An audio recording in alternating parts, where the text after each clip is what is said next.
George Galloway, and the mother of all talk shows. Welcome to the Open University of the Airwaves with George Galloway. Oh, happy day when Jesus walked, or rather was borne by a donkey into the holy city of Jerusalem, with the crowd greeting him with the waving of palms. Happy Palm Sunday. Within a few days, of course, Jesus had been betrayed, excoriated, tortured, flayed, and crucified by the local elites. Probably the same thing would happen to him if he were to come back today. And tulips, wow! Tulipsiddiq, the erstwhile British anti-corruption minister, has had a warrant for her arrest issued by the government of Bangladesh, and there's an extradition treaty between these two countries. And the alleged corruptor, a Russian company. You really couldn't make any of this up. Not so much Blinken, but definitely a lot of blinking. Donald Trump blinked first, and the rollback of the draconian sanctions and tariffs issued by Washington against Beijing have begun to fall apart in front of our eyes. And there's even more talks going on in St. Petersburg. But meanwhile, Netanyahu appears to be ready for some more crucifixion in the Holy Land. It's all coming up over the next 2 hours here on the mother of all talk shows. Curious about our curriculum? Have something to say? Then call us now to join the debate on the mother of all talk shows. The only education you can get for free.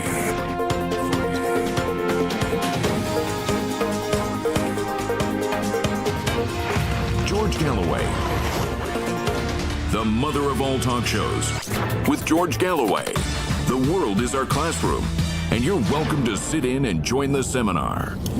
Well, we're dusting ourselves down and getting ready for a by-election in London, where the Labour Member of Parliament, erstwhile anti-corruption minister in Keir Starmer's government, is now wanted in Bangladesh for corruption.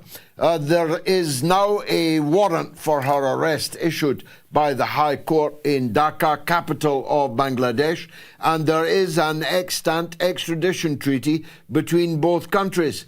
It's a matter of hours before a request for her extradition arrives from the government of Bangladesh. What's Keir Starmer, the British Prime Minister, going to do? The rule of law, the rules-based international order and all that. The respecting of extradition treaties that led us to the torture and near crucifixion of Julian Assange over these last few years being a case in point. And if she's extradited to Bangladesh, she cannot, of course, continue to hold her position as a Member of Parliament in London. So, by-election pending in London. There is another one going on already in Runcorn in Cheshire, where the erstwhile Labour Member of Parliament was convicted for battering and bludgeoning a constituent to the ground and then beyond the ground whilst he was lying on the ground. I'm not sure that Keir Starmer is going to prosper in that by-election either, or in the local elections being held, helpfully for him, on the same day. He wanted to get all the bad news over at once. Well, it's going to be extremely bad news. Not least Keir in the town of Rochdale. Mark my words. Now, the British political scene is interesting, but not quite as interesting as everything that's going on globally. And we have two of the best possible guests on the China front and indeed on the Middle East front. Let's start with the Middle East front. It appears, and certainly is the thesis of Chris Hedges, who will be joining us in the second hour of the show tonight, that Netanyahu is getting ready for an almost biblical ethnic cleansing. The simple erasure of 2 million Palestinian people from the Gaza Strip. Chris believes that this is now imminent and that this would be a precursor to the ethnic cleansing, the erasure of the remaining Palestinian population in occupied Jerusalem, where on this Palm Sunday Jesus entered to tumultuous welcome from the masses and was then within days on a cross in Jerusalem. If the Palestinian population in Jerusalem and in the West Bank and Gaza, now 6, 7, perhaps 8 million strong, is to be successfully removed, the question is, where are they going to put them? Well, the latest hot tip is the areas of Syria that Israel has now taken uncontested control of. Indeed, Syria's invasion by Israel was not contested at all by the holy warriors, the jihadists they used to like to call themselves, and Israel is now in possession of land in Syria, the land where Jesus once walked and where many of the people still speak in the Christian population the Aramaic language of Jesus himself. It is all rather biblical on this Palm Sunday. Of course, what they're going to do with the Palestinians who refuse to get on the trucks will be, of course, the movie of the century. I wonder if they'll show it like the Ten Commandments and all the other films they used to regularly show on TV. For it would be a biblical transfer of population accompanied by mass slaughter. And they've already begun slaughtering the firstborn. The number of children slaughtered in the last 10 days of Israel's unilateral breach of the ceasefire is now in the high hundreds. The number of people killed in toto in the low thousands. It is a daily, nightly massacre. And they chose Palm Sunday to bomb the Baptist Church Hospital Al-Ahli in the occupied Gaza Strip. There's no hiding place. When they first bombed Al-Ahli, they blamed it on the Palestinian resistance themselves. They said it was a blood libel, the idea that they would bomb a hospital. Since when they have bombed every single hospital, destroyed every single hospital. The last trauma, accident and emergency unit left in Gaza is the Al-Ahli Baptist Church Hospital. I don't know if the Baptist Church have said a single word about the attack on Palm Sunday on their hospital, which stands in their name and is funded by them, but it wouldn't surprise me if they haven't said anything at all, because the Christian world is struck dumb. I've just seen a tweet by somebody saying, are you asking us to believe that there are Christians in Gaza? Well, I'm not asking you to believe, ma'am, because you're plainly an idiot. And I wouldn't ask you to exercise your cognitive function at all. But the number of people who appear completely oblivious to the fact that Jesus walked in Palestine, that Jesus was born in Bethlehem, that Jesus' parents had to come to Bethlehem because they couldn't get into Jerusalem for a census from the Palestinian town of Nazareth in the Palestinian region of Galilee. The number of people who are completely, splendidly oblivious to these historic facts, but wearing their Christianity on their sleeves is simply astounding. It is simply astounding that 10, 20, 30 million evangelical fanatic Christians who speak in tongues, who lay on hands, who are praying for the rapture, praying for Armageddon, have absolutely no idea that it all took place in the Holy Land. The Holy Land. They seem to think that Jesus came from Illinois, and the British ones that Jesus came from Middlesbrough. They say things like Christianity has no place in the Middle East, even though Palm Sunday celebrations are taking place in virtually every single Arab country in the Middle East, with rather more gusto than they are taking place in English towns and cities today. It is a matter of astonishment. But then the crowd chose Barabbas when invited by Pontius Pilate to save one of those who was to be crucified. They chose to save Barabbas instead of Jesus. And today's crowd chooses murder and mayhem, torture and chaos throughout the world, or at least they don't meaningfully oppose it, or they willfully shill for it, or they earn a living shilling for it in the broadcast and print media in Western countries. There was a bombing raid on Sumy in Ukraine yesterday, on a military parade, including mercenaries from foreign countries, which they held in an area where civilians were present. And it would appear, if the figure can be relied upon, that 21 civilian deaths occurred in that bombing raid. And every single politician in the Western world has ritually condemned it. And every single one of them has made reference to the fact that it took place on Palm Sunday. But not one of them, not one of them has highlighted the attack on the Baptist hospital, alahli, in the Gaza Strip by Israel on the very same day. I could go on talking about the mind-bending hypocrisy, the Everestian levels of ignorance and stupidity, the complete gobbledygook that one sees from so many people in Western countries on what's taking place in the Holy Land, but time is against me.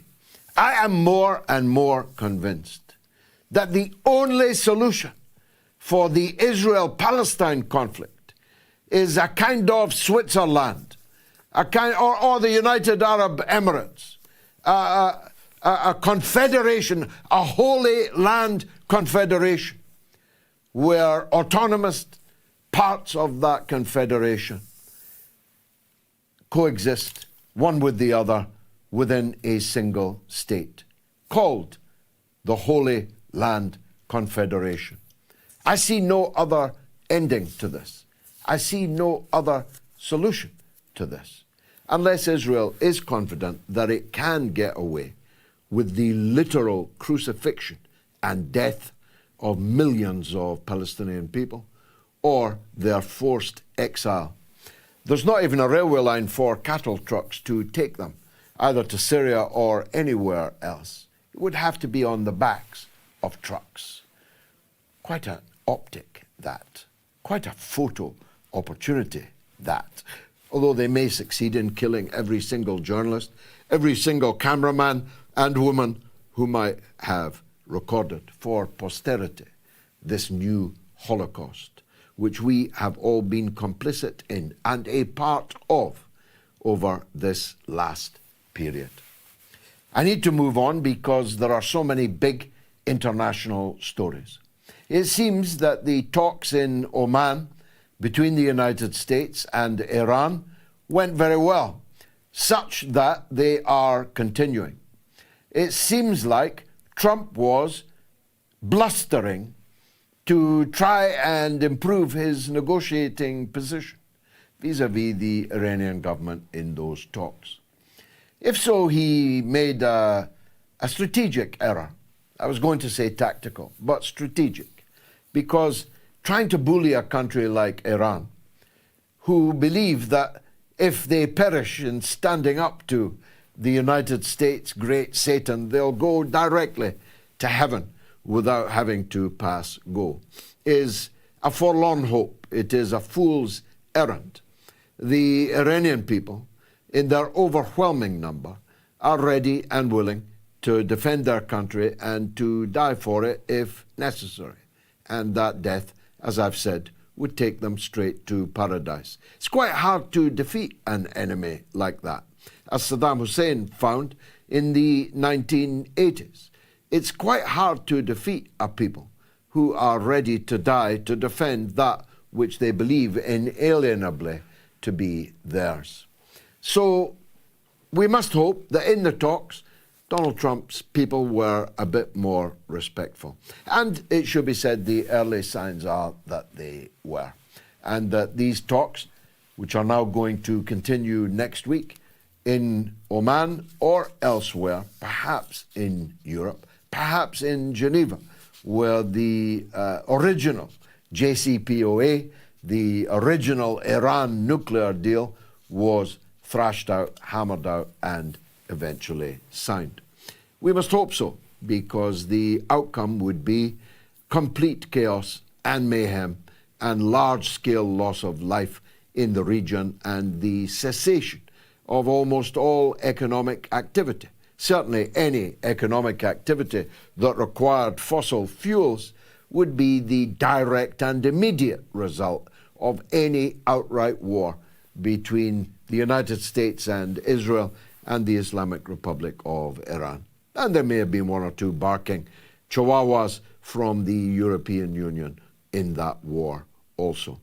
But it would have as its consequence the destruction of the Arab countries in the Persian Gulf, all of whom are to one degree or another servants of the United States of America. So we must hope that it is avoided. But the biggest story of the week has been about tariffs. We dealt with it on Wednesday, and you should look back at that show with, again, two of the best possible guests that you could possibly have to discuss the issues that rolled out when Donald Trump went berserk with his tariff board in the Oval Office. But it seems that he let his mouth run away with itself, and not for the first, probably not for the last time either. He basically wrecked the stock markets of the world, then engaged in a very tidy bit of insider trading in which he boasted on camera that his own friends made many hundreds of millions of dollars when he reversed course and scrapped the tariffs that had caused the wreckage and carnage on the stock markets. They handily knew that it was time to buy because Trump was about to reverse course. He did reverse course on virtually everything and everywhere except China, where he doubled, tripled, quadrupled, quintupled, sextupled down. And the numbers are mind-boggling. The percentage of tariffs were such imposed by Washington and then in retaliation by Beijing that they were effectively saying, don't even think about buying our products.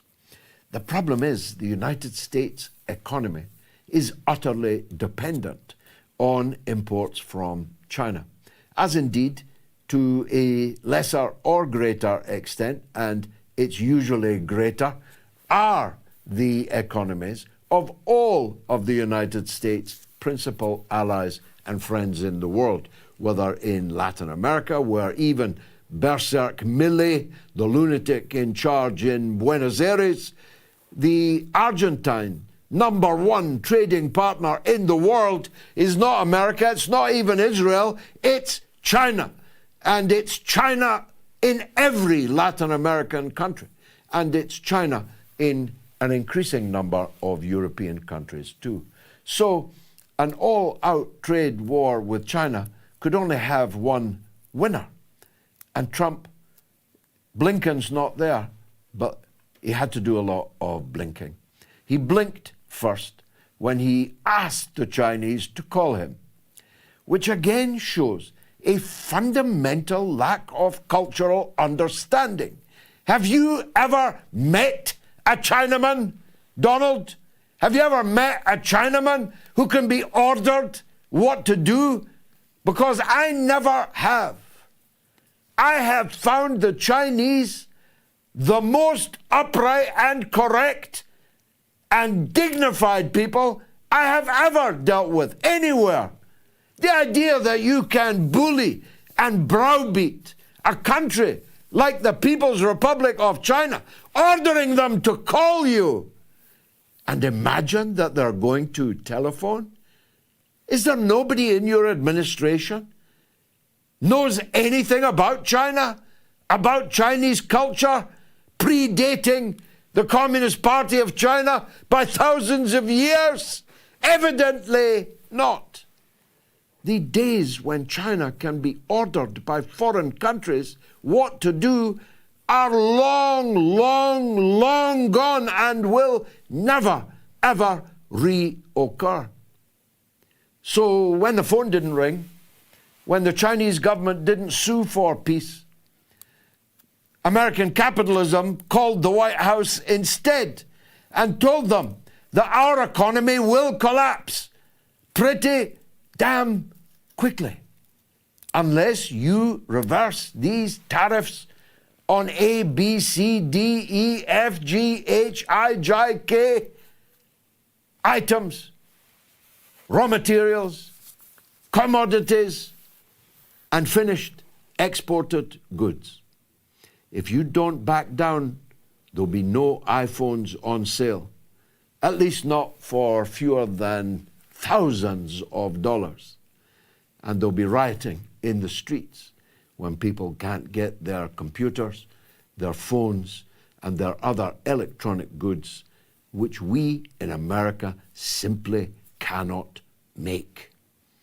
And they cannot make them, not because China stole their lunch, but because American capitalists exported their productive capacity to China because it was in the short-term interest of their quarterly profit.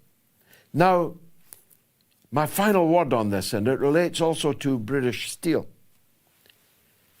I like China. I'm a supporter of China in these big global geostrategic questions. That much is obvious to you. But that doesn't mean I want China to own us. It doesn't mean I want our steel industry in Britain to be owned by the Chinese. I'm against foreign ownership of any of our strategic industries, whether it's our land or our water or our public utilities or our commanding heights of our economy. I don't want to be Chinese. I believe in socialism in British characteristics. I'm not shilling for foreign countries here. And insofar as Donald Trump is trying to return greatness to American manufacture and industry, he has my full support. But you can't do that overnight, Donald, and you'll never be able to do it by sticking your big fat fingers in the eyes of your Chinese interlocutors. It's bad manners, and it doesn't work. This is the mother of all talk shows.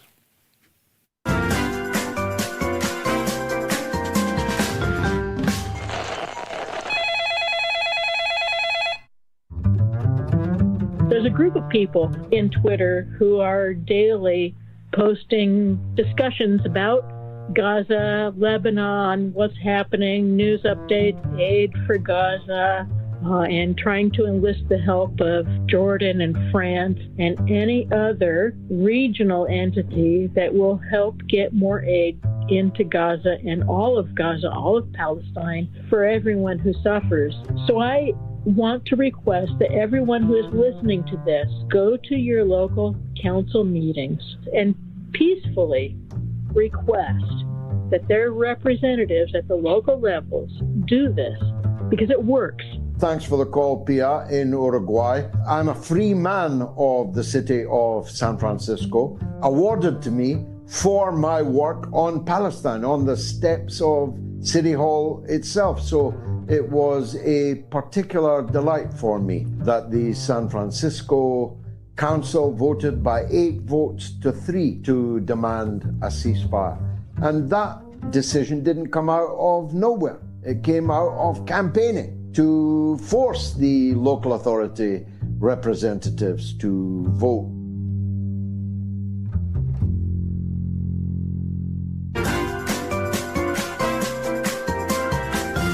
You are listening to the mother of all talk shows with George Galloway.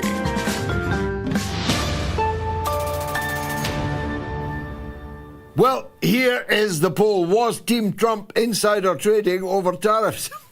I saw them doing it. Yes or no. You can vote on my Telegram channel, t.me/George Galloway, on my X, on the YouTube community poll, or on the YouTube stream. Yes or no. Was Team Trump insider trading over tariffs? Now, if you want to call the show, it's toll-free in the US and Canada, 0808-196-5522. It is free of charge. Sorry, that was the United Kingdom and Ireland number, 0808-196-5522. It's toll-free in the United States and Canada, +1 844 944 3344. And, of course, the worldwide number is, as always, 0044 203 966 2625.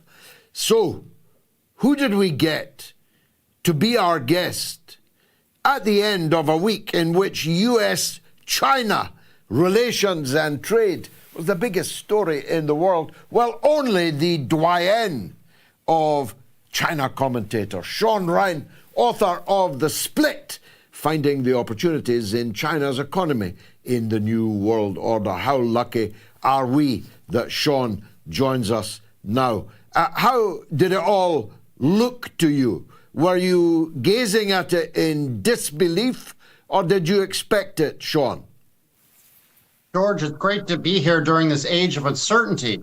First off, in the beginning of the week, there was a lot of anger and a lot of anxiety in China, but there was also a word that I want to highlight, was resolve.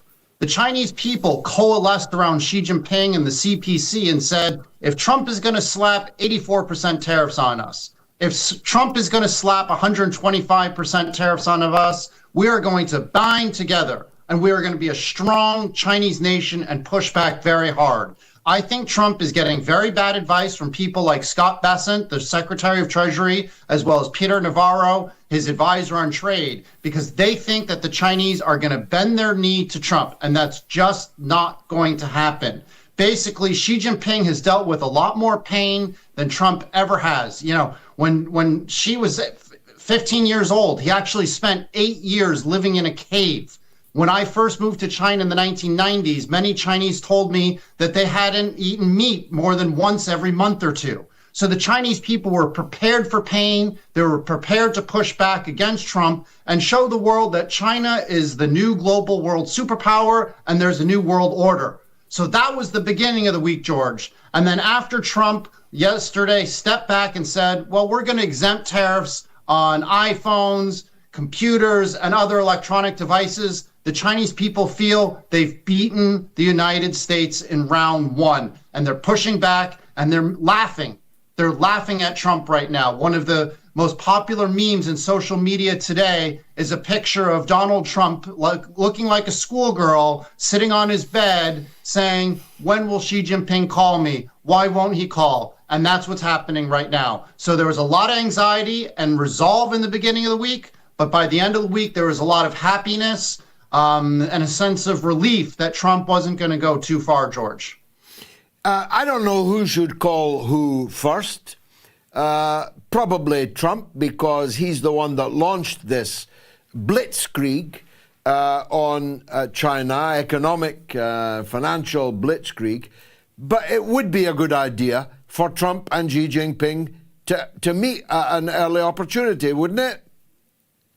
Absolutely. Absolutely. The two should have a phone call. The two should meet. But both of them are playing a game of chicken. Neither of them wants to appear weak to the other. Neither of them wants to appear weak to the rest of the world. But look, these tariffs don't make sense. nobody wins with the tariffs. It's not like China's going to win. It's not like the United States is going to win, because customers on both sides are going to get hurt. Now, aside from customers paying tariffs, you already see some of the pain that's hitting, say, American companies. So Tesla has stopped selling their Model S and their Model X, their two high-end vehicles in China, which used to sell very well. But in the retaliation, the Chinese have slumped 84% tariffs onto the importing Teslas. So Elon Musk and Tesla's hurting. That's got to pressure one of Trump's most valued advisors. But on the other side, for the Chinese, it doesn't help either. So we need to have both countries, both leaders talking together and having some pragmatism.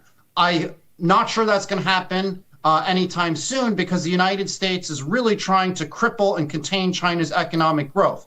The good side and the wild card, George, is that you're getting pressure from the rest of the world. Last week, I was in China, I was in Thailand, and I was also in Brussels, in Belgium, keynoting a conference there.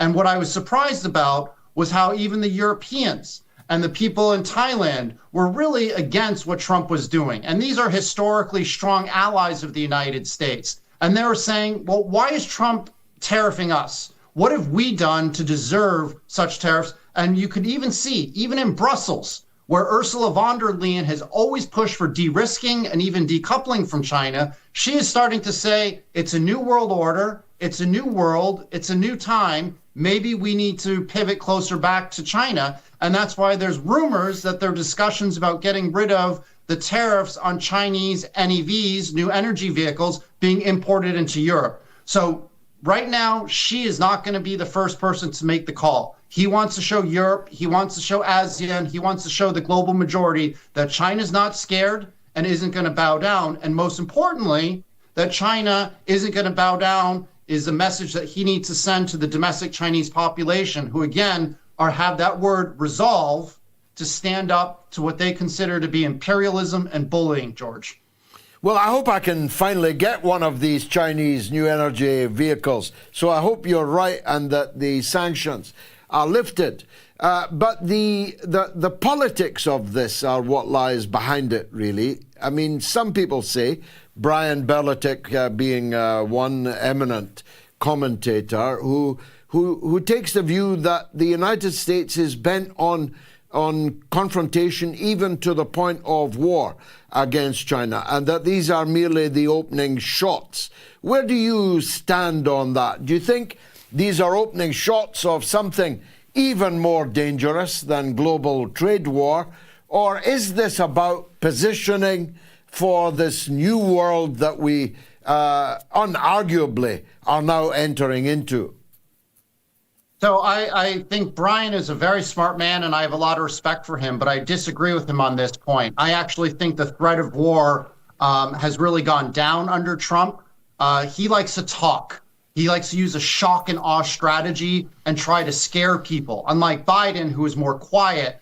But the difference is that Biden would actually sell arms to the Ukrainians. He would actually launch military action around the world. Trump is more like a paper tiger. He talks big. And what he likes to do is use his acolytes, or the people surrounding him, sycophants almost. Marco Rubio, who's one of the biggest China hawks, is now Secretary of State. And he's constantly criticizing China for what happens in Tibet, what happens in Xinjiang, what happens in Hong Kong. You have Scott Bessent, the Secretary of Treasury, who I actually know. I've known him for 10, 15 years now, and I used to advise him on his China strategy when he was a hedge fund investor. And it was very difficult talking to him because his whole thesis on China was China's communist, so it's going to fail. It was ideological. He wasn't using numbers. He wasn't looking at were consumers spending more. He wasn't looking at what was fixed asset investment. For Scott, it was always, it's a communist country, China can't succeed.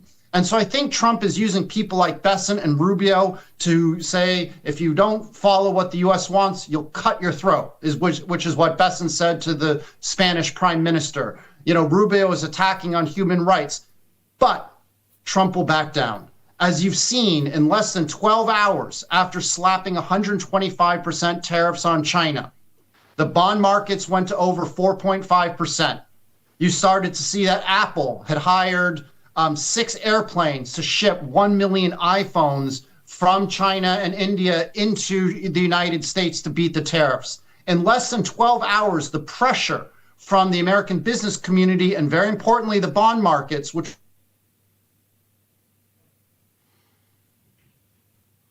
Oh, what a pity. What a pity. Let's try and get back to Shaun, because that was just getting even more interesting. And I do want to complete that conversation. So let me recap the poll. Was Trump insider trading over tariffs, yes or no? Well, I saw him. He videoed himself talking around in the Oval Office to his friends about how many millions they had made as a result of the abrupt U-turn made on the tariffs, which only Trump knew that he was going to make. So we will try and get back to Shaun Rein. I don't know which country he was in, how he was sabotaged there, but we'll be back with him soon. Let me take a quick break. Stay tuned.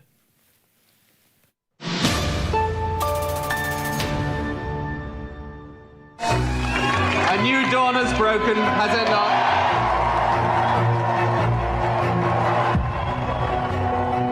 He had that Clinton thing. His eyes were round and big and smiley, and he was very charming. He became this incredible pop idol kind of prime minister. I think most people who have dealt with me think I'm a pretty straight sort of guy, and I am.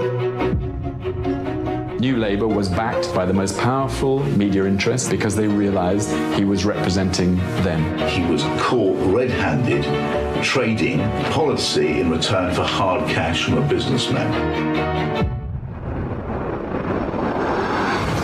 America has no truer friend than Great Britain. Both Bush as well as Tony Blair are now wanting to plunge the world into a holocaust. JP Morgan paid him off for the Iraq war. The man is a war criminal. Is Tony Blair a war criminal? In my opinion, yes. Most definitely. The pursuit of money has become the dominant theme in your life. All these relationships are, in most people's estimation, corrupt relationships. No previous Labour Prime Minister has behaved in this shameful, money-grubbing way. How do you sleep at night? You know, it's that. It's as a person.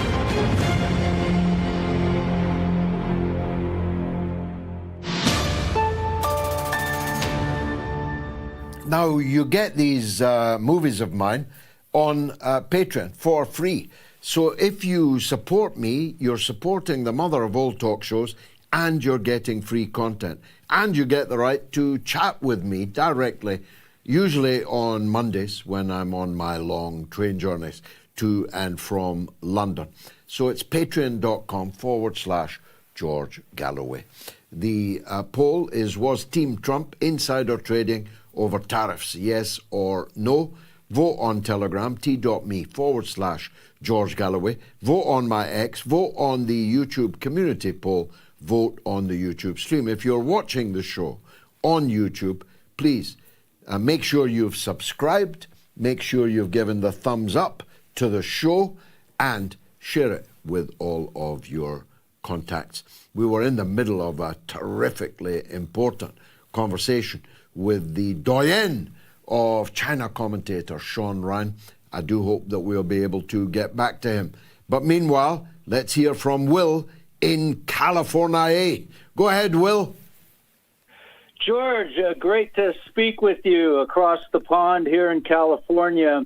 Welcome. You know, while we've got plenty of corrupt judges here at home, there seems to be a serious wide trend of judicial tyranny going on, like what's happening in Brazil with Bolsonaro, Romania's free election overturned by the courts, Germany's establishment threatening the populist voter. Now we got Marine Le Pen in France convicted for at least 4 years and can't run for office, while she was ahead by some 11 or 12 points.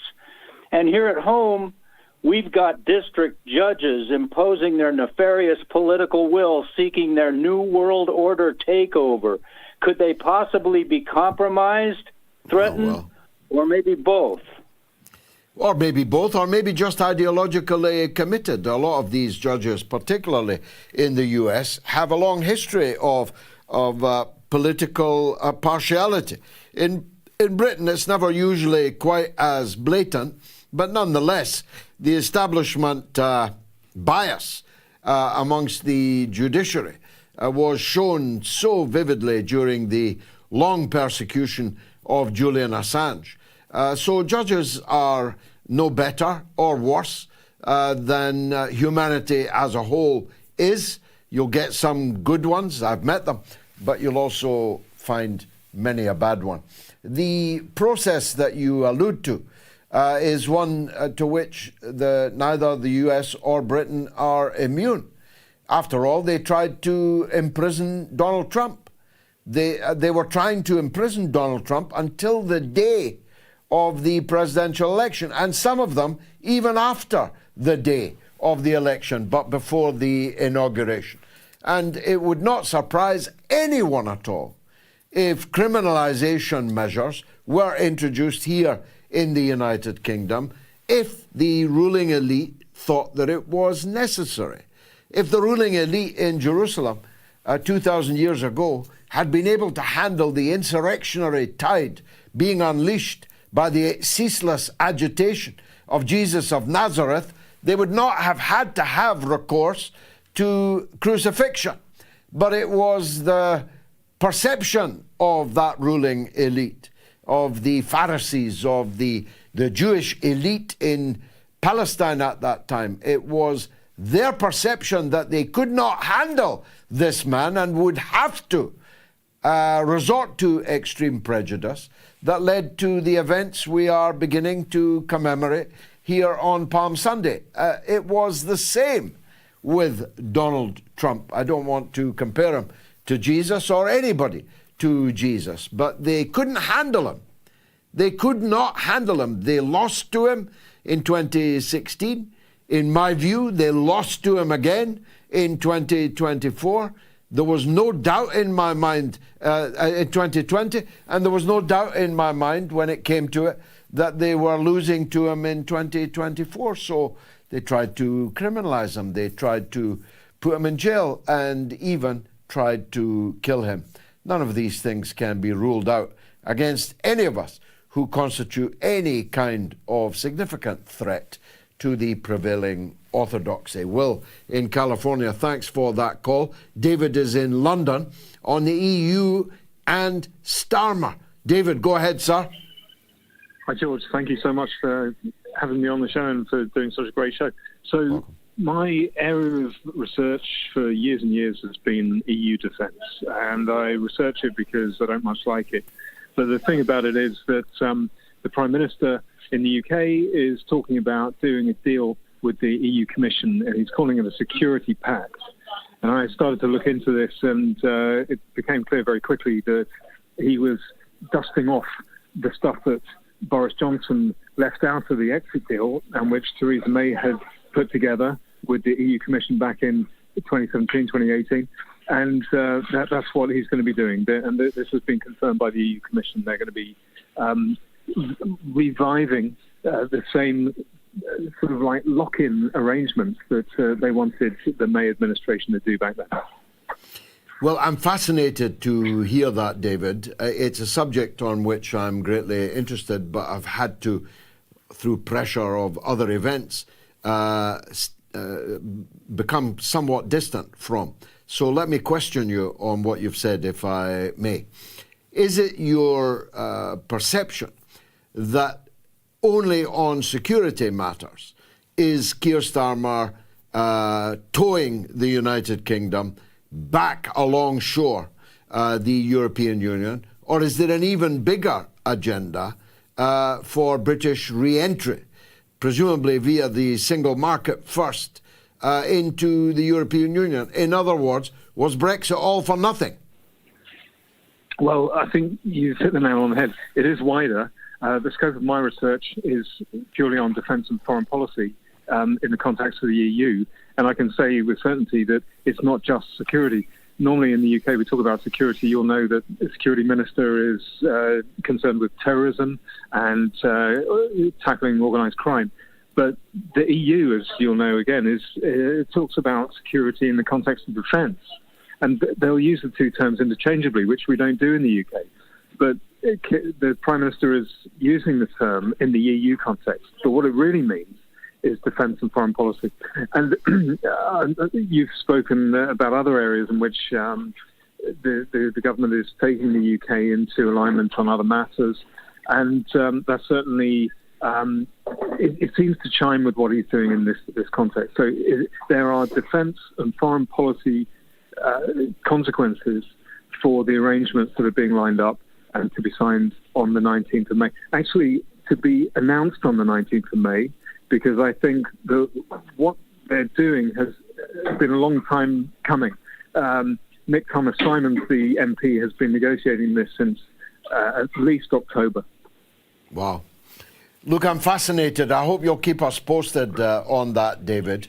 And isn't it passing strange that Nigel Farage, the man who spearheaded the Brexit campaign, is struck dumb on this affair? Now, look, we're unable to get a video link back to Shaun Rein, but he's rejoining the show on the telephone right now. Shaun, I was fascinated by what you were saying. You got to the point about the bond markets and about the pressure, internal pressure from US capital itself, having forced this U-turn. We agreed, you and I, that it's about time these two men spoke. Pick it up from there, if you would. Well, it's important, George, that Xi Jinping and Donald sit down and talk. And I think that, importantly, Trump likes to do a lot of shock and awe strategy. So that's what I was saying before I got cut off, was that he's using Scott Bessent and Marco Rubio as attack dogs to try to pressure China. But the reality is two things happened. Trump started to get a lot of internal domestic pressures. So Apple, allegedly flew 1 million iPhones on 6 airplanes from China and India into the United States to save about $400 million worth of tariffs. Wow. So you started to get the business community in the United States saying to Trump, wait a minute, this doesn't make any sense. We're going to get crushed. That we've lost $5 trillion US dollars in the stock market. Companies like Apple are acting almost as if it's on wartime footing. And most importantly, the United States has $37 trillion US dollars of debt. And a lot of that debt is rolling over this year, and so they have to pay very high interest rates. And in a time of stock market volatility, George, what usually happens is America's treasury bills are considered a safe haven, and interest rates drop as investors flood into buying T-bills. But what happened last week was the exact opposite. Global investors were so scared about the chaos and Trump's methods and mind that the interest rates actually went up to 4.5%, which meant that America's debt crisis was getting even worse. And global investors, there's rumors that it was the Japanese, rumors that it was the Chinese, were selling off their T-bills en masse and causing the interest rates to raise up. And so Trump really had to back down because he was getting pressure not just from the Apples of the world, not just from the stock market, but most importantly, the debt crisis was getting worse.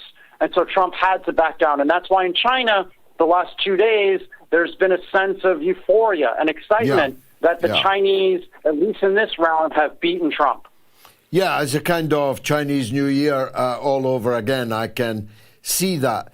China, of course, possesses a lot of U.S. debt and can at any time begin to sell it off. Obviously, dumping it would be an expensive loss for the Chinese, but it might be a price they would consider worth paying. So the ability to sell American debt by Japan, China, or whomsoever is another source of pain that's still there up the sleeve of the people who hold that debt, isn't it?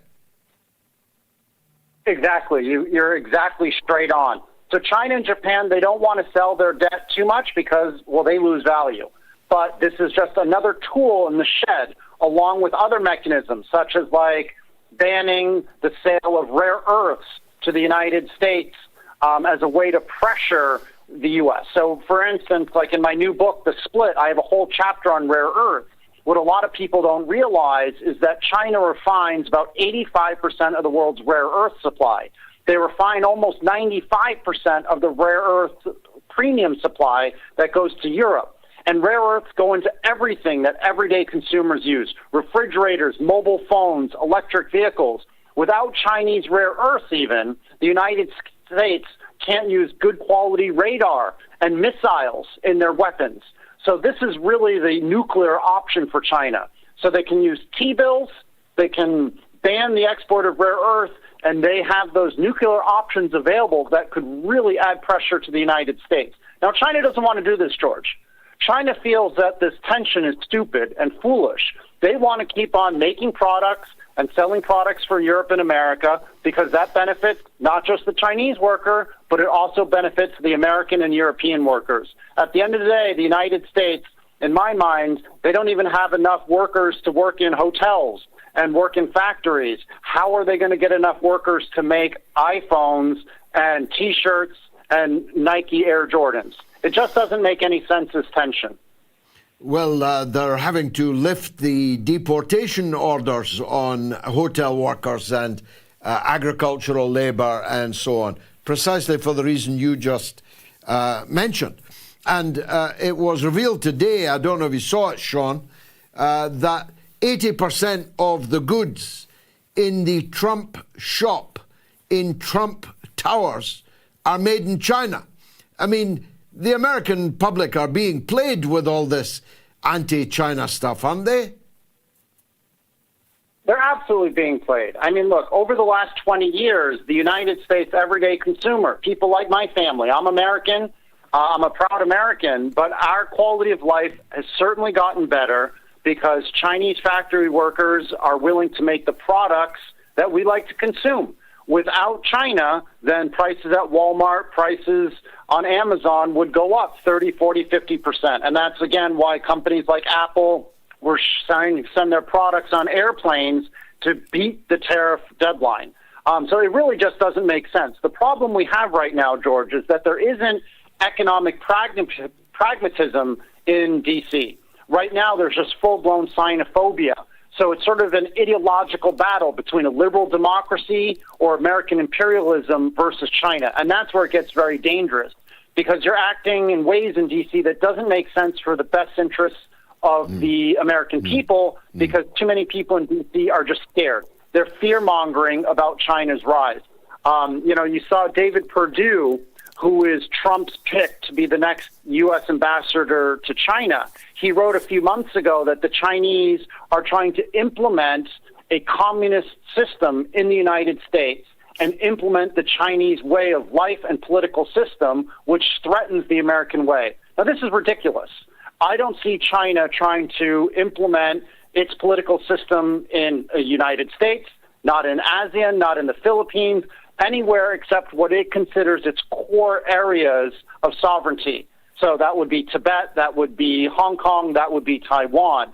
So those are areas that China is definitely trying to say, this is mainland China, this is under the purview and power of the CPC.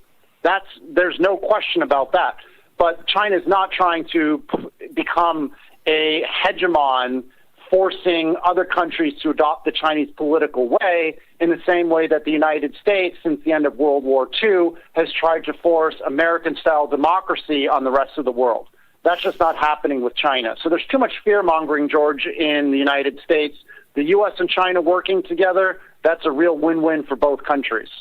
There's also a staggering level of cultural misunderstanding from Western countries, and I alluded to it in my monologue. When Vice President Vance talks disparagingly about Chinese peasants, he would appear to have no idea of how that kind of stuff plays in Peking, to coin a phrase.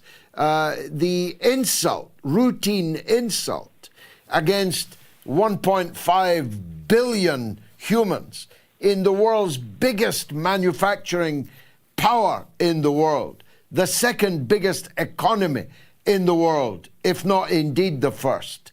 This kind of Orientalism is quite staggering from such high personages of the United States, is it not? Yeah, that's a great point, and I agree 100%, George. I think there's two points I want to highlight on this. The first is when J.D. Vance calls Chinese peasants. It just shows how unsophisticated he is personally. I mean, in many ways, we should be calling him a peasant because he might be intellectually smart, but he's very unsophisticated and he's not very worldly. I think he's a hillbilly. He told us in 2005. Yeah, he told us he was a hillbilly. Exactly. He's a hillbilly. You know, he might have gone to a few good Ivy League schools. Who cares? They're overrated. I went to Harvard, too. I think they're overrated systems. But J.D. Vance, I don't think, has ever been to China. I've spent the last couple days furiously researching if he's ever actually visited mainland China, and I don't think he has. So I think he's kind of an unsophisticated rube. The second thing is that sort of arrogance and condescension is really inherent, not just in the United States, but let's be honest, in Western Europe. Yeah. A lot of leaders. When I was in Brussels last week, a lot of Europeans were telling me, you know, we've been to China. We do business with China. We see that Chinese companies have moved up the value chain. They're not just producing cheap toys, but they're now innovative. You know, I was talking with a Serbian businessman who said that he used to buy German equipment for 90,000 euros. And now he's switched to a Chinese supplier because they're selling it for a third of the price at only 30,000 euros, and the quality is just as good. And so I think the reality is J.D. Vance and a lot of European leaders are underestimating the innovation and quality that's coming out of China. And that's very dangerous when you're underestimating your allies, but it's even more dangerous when you're underestimating what could be called your competitors or even adversaries among some. Chinese, as you've seen in the last couple of months, have caught up and surpassed the United States and Europe in things like AI, with DeepSeek, the language learning model. They're very close to getting 3mm wafers. And Huawei is even, they're saying that in the next year or so, they're going to have lithography machines, which makes semiconductors that are as good almost, maybe even as good as the Dutch's ASML. So I think it's important that J.D. Vance needs to get a little bit better educated, be a little bit less arrogant, and say, you know, we need to view Chinese as intellectual equals who are good people. Maybe we disagree on some values.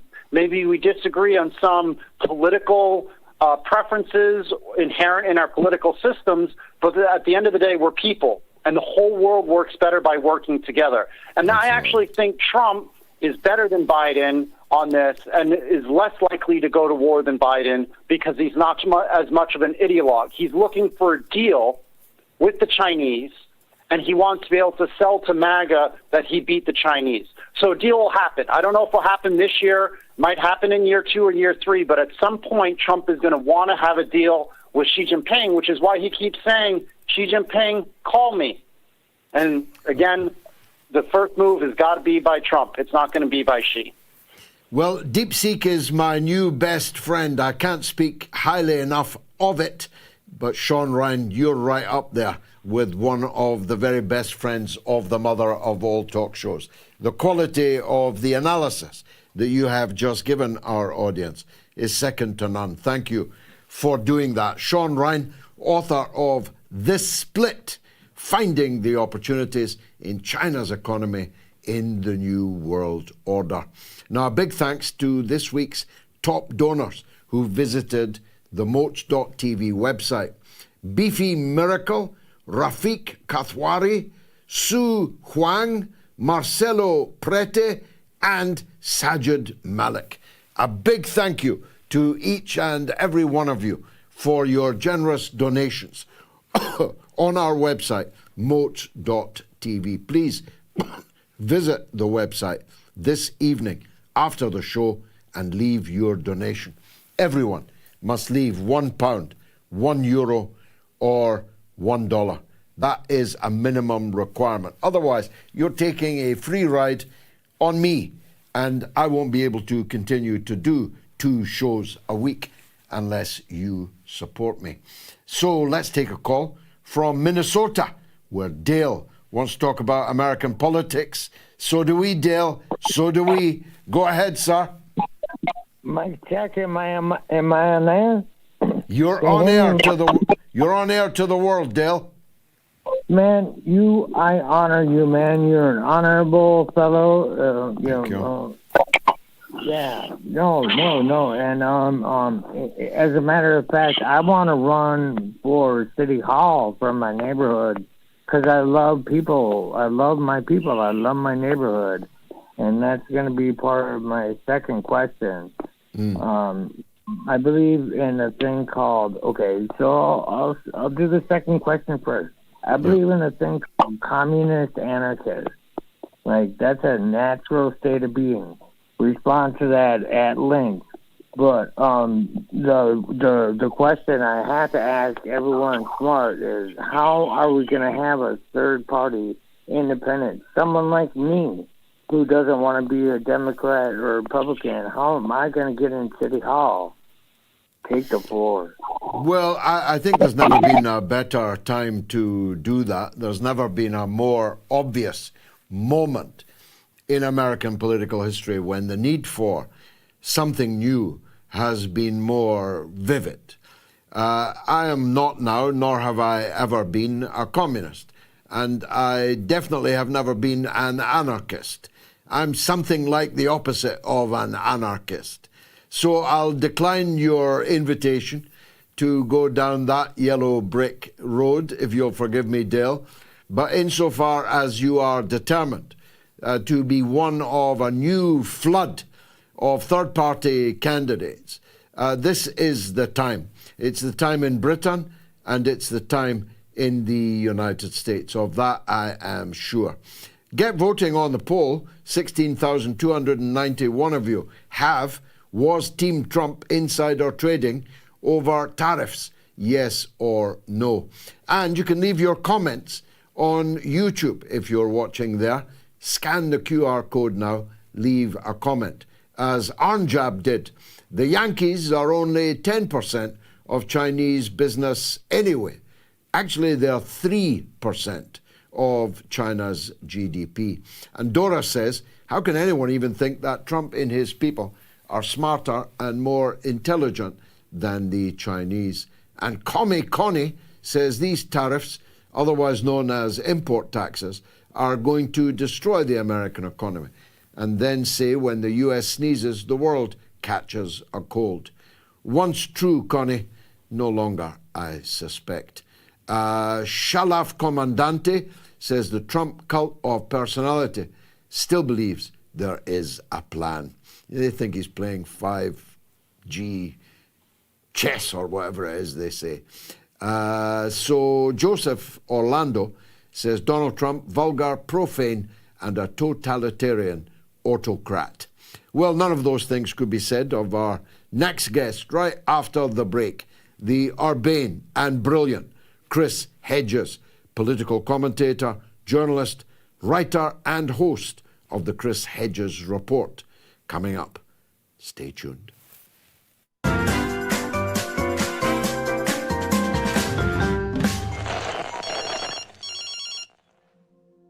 George, I'm just looking at another dimension in this Gaza war conflict. Could this be a religious conflict in the guise of it's not Islam versus Christianity versus Judaism, but an ideology, a Zionist ideology in establishing their leader that is supposed to come in the future, and they will then govern and rule? It's in their ideology, for sure. The Zionists are no more and no less than a nationalist ideology.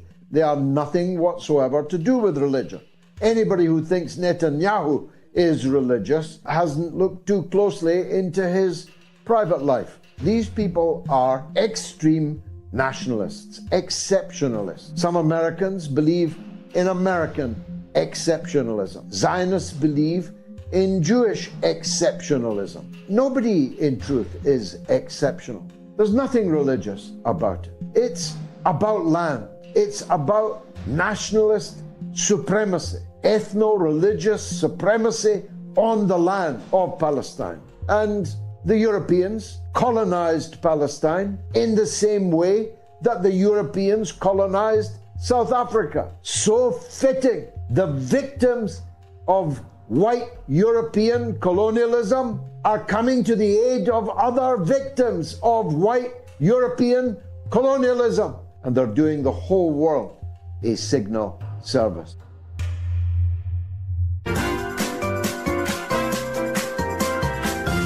You are listening to the mother of all talk shows with George Galloway.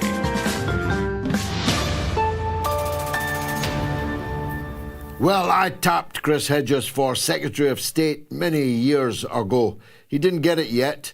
In fact, I'm upgrading. It's him we need as president. Chris Hedges joins us now. Chris, let me start, if I may, with your, well, fairly dire predictions about what is imminent vis-a-vis Gaza. I read your piece earlier today. That was earlier on your Substack. Everyone should follow your Substack. Basically, we're talking, frankly, biblical level of erasure of a whole human population in the Holy Land. Is it really as bad as you fear? Yes, because we know the intent. This has been the intent that the Zionist government has had from its inception, which is to erase the Palestinians from historic Palestine. This was given impetus by the attacks of October 7th. The only way to stop it is for the United States to put a halt to it, which neither the Biden administration or the Trump administration will do. Israel has cut off all humanitarian aid, all food aid. It has bombed, cut off electricity, so the last water desalination plant does not work. And there's been a series of comments from the Defense Secretary, Katz, Ben-Gvir, and others, that I think one of the quotes is, "Not a grain of wheat or something will enter Gaza." So the tools of starvation, mass death, they just destroyed the last functioning hospital. It's all, and then of course the seizure of huge sections of Gaza with the excuse that the last 59 hostages have to be released and Hamas has to be obliterated. Well, Hamas is not going to surrender, and it's certainly not going to disappear, which both the Israelis and the Palestinians understand. This is just a pretext to carry out probably one of the largest ethnic cleansing campaigns since the end of the Second World War. Where do they go? That's the question. The United States and Israel has been approaching countries, in particular Somaliland, this break-off region which wants national recognition. It's talked to Sudan. Sudan has said absolutely not. There still is the specter of Egypt, the preferred and the easiest way to depopulate Gaza is to push the Palestinians into the northern Sinai, the Egyptian Sinai desert.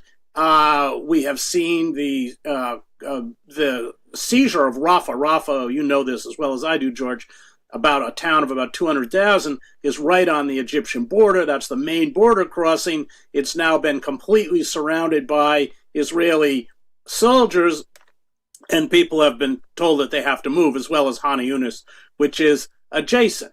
So everything seems to be in place. I can't answer that question of where they will go, but they are creating a crisis, a humanitarian crisis that is just so catastrophic that the choice becomes leave or die, and that is by design. Let's go through. I appreciate you can't answer the question, but let's test the pros and cons. You said it. Egypt is by far the easiest solution. There are no railway tracks, so you can't put them on cattle trucks. But you wouldn't even have to put them on trucks. You would simply open the gates at Rafah and stampede the people on foot into the desert. The impact of that on Egyptian society and Egyptian politics is something worth knowing with your Pulitzer level of expertise, what that would have. My instinct tells me that Egypt could not withstand that shock, but then Egypt has withstood a lot of shocks. It's eaten a lot of crow. It's eaten a lot of crow pie.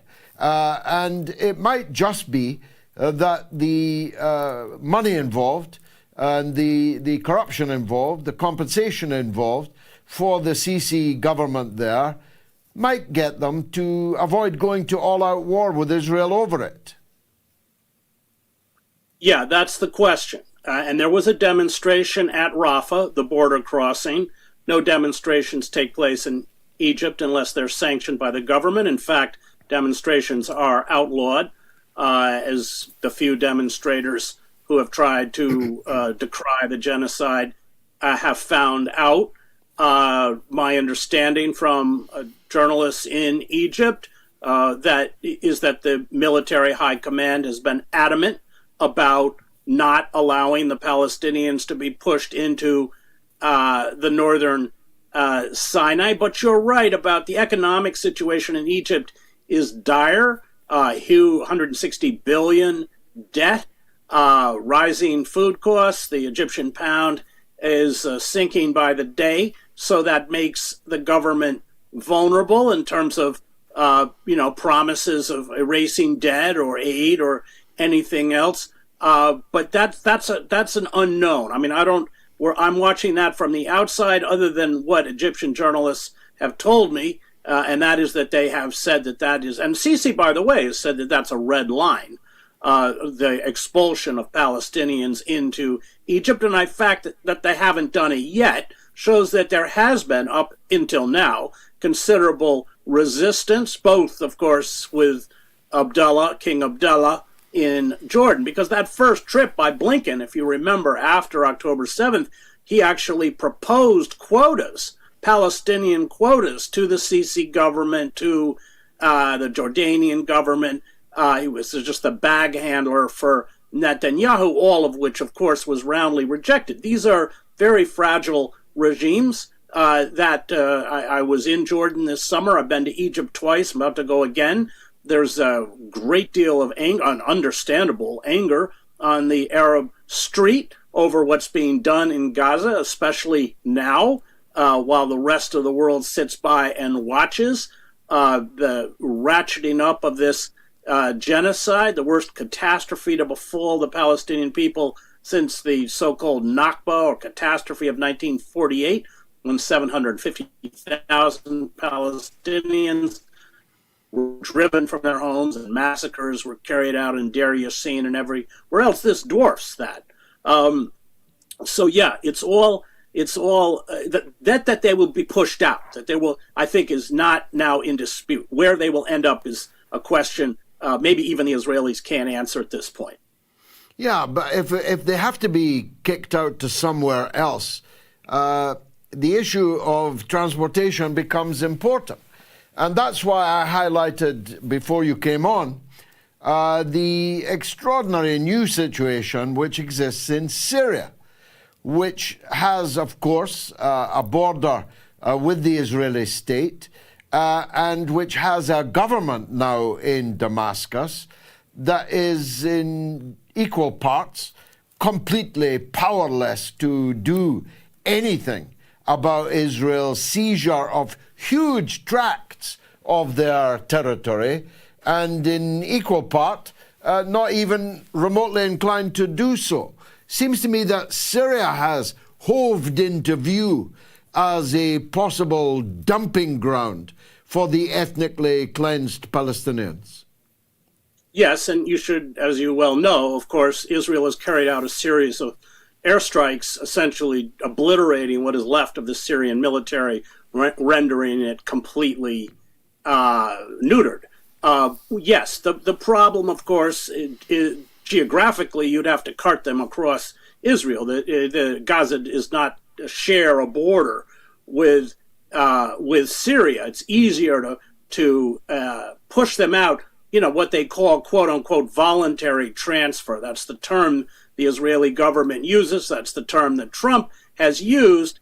And it would be very easy to do because they are pushing Palestinians into containment areas. There's a 9-mile border with Egypt, and you start heavily bombing those containment areas, and then you just breach the border. People are going to flee of their own accord. That gives the illusion of a kind of spontaneous exodus. But yes, Syria is essentially pliable because it's been destroyed. It has no defense left, but that would require Israel to essentially load, 2 million Palestinians. How many ever are left there, we don't know. But 2 million people, what do they load them on? Buses? I don't know, to cart them into Syria. Switching territory for a minute, but taking advantage of your great expertise in the region as a whole, were you encouraged by the apparent success of the talks in Oman between the US and Iran? At least success to the point that they didn't break down and that they are apparently to be continued in this coming week. Yes, anything other than war, which Netanyahu is pushing, that is a glimmer of hope. A war with Iran would be catastrophic for the region, potentially fatal to Israel itself, dragging the United States into that kind of conflict. I mean, I assume it would begin with aerial bombing, but who knows where it would go from there. The fact that those talks were not extinguished is something that gives all of us hope. For many, many years, you, like I, have been warning of, we already have had the fiascos or debacles in Iraq, in Syria, and Afghanistan. We hardly need to add Iran to the list, not to mention, of course, the horrendous suffering that would be visited on innocent Iranians, the way we have visited so much suffering and death on innocent Iraqis, innocent Afghanis, innocent Libyans, innocent Syrians. The problem is that dying empires do not use military force judiciously. They seek to regain a lost hegemony through military adventurism. That is not, limited to Trump. That's Biden, Obama, Bush. They've all done it. And that's what I worry about it. But yes, the fact that the talks did not break down it gives us hope that we aren't going to wade into another quagmire like a war with Iran. And Witkoff's return unexpectedly to St. Petersburg overnight, and the acknowledgement this afternoon that President Putin met with him again for, seems to me, the second time in 3 or 4 or 5 days. What do you think is going on the Ukrainian track? Well, I think Putin has most of the cards, and this war, and again, we're completely in sync with this, should have never been fought. Putin was provoked by the expansion of NATO. It wasn't even a surprise for those of us who covered, as I did, Eastern and Central Europe, especially after 1989. But the fact is there's going to have to be an exchange of land for peace, which Henry Kissinger pointed out at the inception of the conflict. I think that the Trump administration is amenable to that. Trump admires Putin openly. That's not a secret. He would like to build an alliance with a figure like Putin. He admires his governing style, his autocratic governing style. But this is something, we developed this strange phenomena where the Democratic Party became the war party. What opposition there was to the war was limited to figures within the Republican Party, but including Trump. So yeah, the fact again that there are meetings taking place, that they're taking place at the highest levels, gives us some hope that this long proxy war which has destroyed Ukraine. Not that the United States cares. A proxy war, by design, doesn't serve the interests of the proxies. It served the interests of the United States, which at the time sought to isolate Putin within Europe and to degrade the Russian military, whatever costs the Ukrainians paid, they didn't care about and don't care about. Trump is very blunt, isn't he? He just said today about the deficit between European Union countries and the United States, his country's closest allies and friends since the Second World War. He accuses them of ripping America off, and he bluntly states today that that's going to change now because the Europeans are going to be forced to buy energy from the United States. I mean, isn't one of the values of Trump that he takes the mask off? He is the ugly American empire personified. Yeah, that is one of the, I don't think he intends it to be that way, but that's precisely what he is. He takes the mask off. Look, the United States has accumulated huge trade deficits, and this has pushed public and private external debt to unprecedented levels. That's 70% of GDP by 2025. So if you have a rise in interest rates, that will lead the United States to pay substantial interest flows to the rest of the world. And it's been able to escape that only because the dollar is the world's reserve currency. But I think what we have to look at what Trump is doing as essentially a Hail Mary, a desperate effort to try and deal with the suffocating level of debt that is destroying the U.S. economy. He doesn't want to raise taxes on the rich. And what are tariffs? Tariffs are just taxes. I don't know if it's going to work, but that's the phenomena that he's addressing. A Hail Mary, but not much grace. Thank you very much indeed for that, Chris Hedges, the doyen of political commentators in the United States, journalist, writer, and host of the Chris Hedges Report. Let me take a quick break, then it's your calls, all the way up to Gayatri and the end of the show. Stay tuned.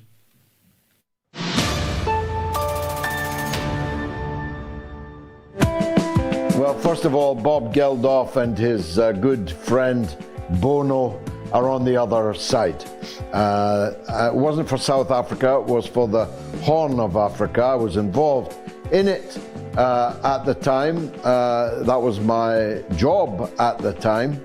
And there were many differences. First of all, it was easy because of Cold War politics to take a stand on the famine in sub-Saharan Africa in 1984-85. I did so myself, but it was easy to do. There was no Ethiopian lobby smearing you as an anti-Ethiopian racist if you got involved in it. There was absolutely gale force wind of free publicity from the newspapers and the television about the famine in Africa at that time. There is zero publicity in the mainstream media about the calvary being undergone by the Palestinian people in 2024.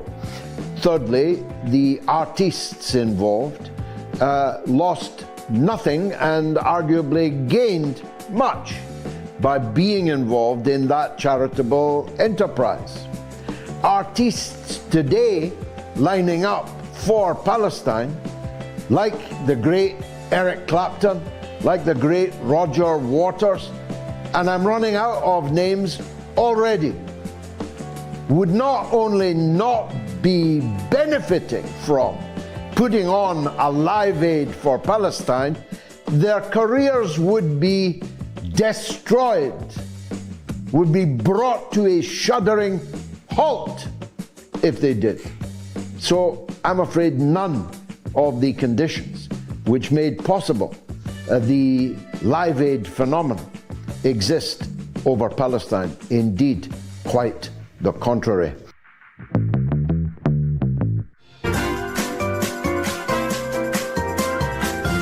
You are listening to the mother of all talk shows with George Galloway.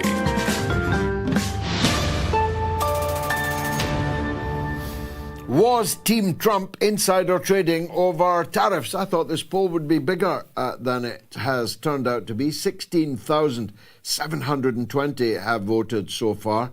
Overwhelmingly, they say yes. Whether anyone ever will be held to account for it is, of course, extremely debatable. One man who's always up for a debate is Declan in Dublin on the Grand Mufti. Let's hear more from Declan. Go ahead, sir.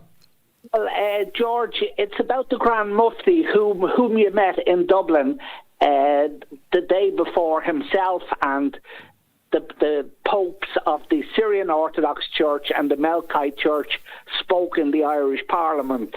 Indeed. And were subject to a lot of abuse and assaults and so on by our riffraff over here. The Grand Mufti is now in a coma in the prisons he is being tortured in Syria this very moment. You also inquired about Mother Agnes Mariam, whom you had on your show many years ago when Owen Jones, I had to look up these nobodies to remember their names. Owen Jones and some American Scahill, some Jeremy Scahill wanting to be the next Hollywood blockbuster, banned her out of Stop the War. Yeah. Now, so she, I'll leave the metaphors to you on this, but she has been arrested in Syria by the forces of law and order for the following two alleged offences. The first offence is she disputes the Syrian gas attacks in East Ghouta back in 2013 that I dispute myself and anybody else who looks into it has disputed. The second charge is that she has advocated, I'm sorry for laughing, Israeli intervention in Syria. Israel is the country that controls southern Syria. Now, what these charges really mean and what battering the Grand Mufti from pillar to post means, torturing him, is that anybody at all with a voice in Syria on behalf of Syria is being silenced at best. I could also give you examples of Druze and so on. The genocide, for what it is continuing in the north. This is Palm Sunday. Next week is Easter Sunday. It is the same in the Orthodox Church this year as it is in the Western Latin Church. And after Easter comes Pentecost, when Christians were supposed, when the apostles were supposed to get a bit of bottle in themselves and go out and conquer the world. And I just wish good Muslims, like the Grand Mufti, good Christians, etc., would rally to the Syrian cause, the Palestinian cause, and the far too many other causes that are going on at the moment. That's my Well, I'm grateful, Declan, though dismayed by the news that you bring, that the Grand Mufti that you and I met and that you arranged to visit the Irish Parliament and government, the Grand Mufti, Sunni Muslim Grand Mufti, is in a coma, having been tortured in a prison, and nobody is even talking about it except you and now me, is simply astounding news. And that Mother Agnes Mariam de la Croix, the Mother Superior of the, amongst others, the parish of Malula, the holiest place in Christendom, holier than the Vatican itself, is under arrest and nobody's talking about it. All these Christians From Trump downwards, though he's the least convincing Christian to me, the idea that all these Christians are sending Passover wishes and so on, was struck dumb about bombs falling on the Holy Family Church in Gaza, about the Baptist Church's own hospital, alahli in Gaza, being destroyed. I see the Irish Prime Minister at least has just deplored that latter fact. But the British Prime Minister has not. And the American President doesn't even know or care that it happened. Declan, I'm speechless. I'll need to go because I need to plug the podcast, which is this week in the top 10 in Indonesia, much to the delight of my good wife. It's in the top 10 in South Africa and Egypt, and the top 20 in New Zealand over these past few days. You can download the MOATS podcast by scanning the QR code on your screen now, and you can listen to the weekly podcast via the moats.tv website once you go there to leave your donation.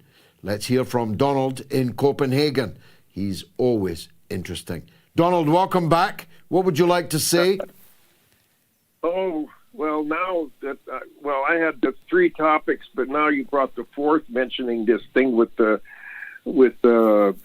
Gaza and Israel and this abomination that we're witnessing here, and nothing's being done about it, as the international tribunal of human rights and stuff are just pretending that it's not going on, But anyway, so I wanted to say that the governments are organized bodies, and when you have a government that is allowing or perpetrating or participating in a genocide and a crime, that's a crime.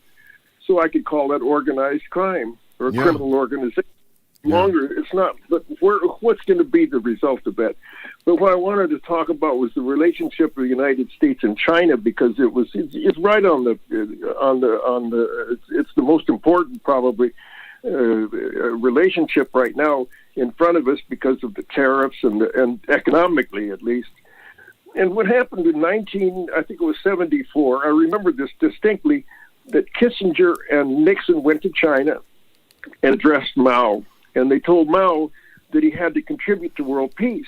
In other words, support the United States in its military adventures. I guess that's what that was about. I'm sure of it. But anyway, Mao told him, and he was really answered. He was a visionary, and he said, "We do contribute to world peace." And they asked, "How so?" And he said, "We feed our own people." And then, on top of that, which was a remarkable thing to say. And it related, because when you have a disenfranchised society, desperate, you can tell them whoever's causing it, like it must be Putin, now it's Putin, that's why we're all broke and everything, and on and on and on. And then the rhetoric goes to find out, what is it called, this manufactured consent, Yeah. But anyway, so Mao, he said, okay, to correct this, he said, 2 people, 1 child, or we all starve to death. And by that policy, China has been able to get away from desperation and organize itself into a very sophisticated and productive economy, with industrial. Yeah. Although, Donald, they're now desperate for more children, desperate for more marriages. And Russia's birth rate has fallen to critically low levels, the lowest ever level in the history of the Russian people. The birth rates in Western European countries and North American countries are a matter of grave concern, ought to be a matter of grave concern. Instead of coming up with policies to boost the number of humans in societies that are going to suffer cataclysm for the lack of them, we're thinking of new and more terrible ways of sending them to their deaths. Thank you, Donald. A big shout out now to tonight's top donors. I'm really grateful to you. I really mean that. Since we've been on the air, Paul MacDonald, Maureen Lindsay, Majid Al-Ramaji, and Nasser El-Debs, and Emmanuel de Vught have all given generously. There's the names now up on our app there, and that is a roll of honour that I hope many of you will try to join tonight and over subsequent weeks. Let me go to the legend that is Simon of Weaponized News for his latest update on what's happening around the world. Simon, welcome back. Greetings to you, Mr. Galloway, and to your worldwide audience. Well, if I may, you had a very interesting caller talking about the concept of security in relation to Brexit and now Keir Starmer. And I would simply point out that during the medical intervention period, we actually had the creation of the Health Security Agency in Britain. And indeed, Donald Trump has just announced the investigation of the previous head of the Cyber Security Agency in the United States. So it is very important when people look at the word security to see what it's prefixed by. And indeed, this week in Kazakhstan, where the Commonwealth of Independent States and some of the ministers of the Shanghai Cooperation Organization have been meeting on successive days, they've now announced a government agency responsible for water security, which, as glaciers melt around the world, people are obviously concerned about with its effects in Nepal and India and Pakistan as well. And interestingly enough, Sergei Lavrov, the Russian foreign minister, in a question and answer session following the Commonwealth of Independent States meeting, actually explained in the terms of the tariff action and people's views changing on the trustworthiness of partnership with the United States, the proposal that had been last put forward by President Putin on the 14th of June of last year for the Greater Eurasian Partnership, a proposal of which the 10th anniversary for its initiation in parallel with the Chinese Belt and Road Initiative is due to occur 1 day before the May 9th celebration in Moscow, at which we're going to have contending representatives of Prime Minister Modi of India and President Xi of China, both attending that event, that many had suggested would be an ideal opportunity for its cooperation against Nazism in the past, no longer the case, obviously, with the situation in Ukraine, where Zelensky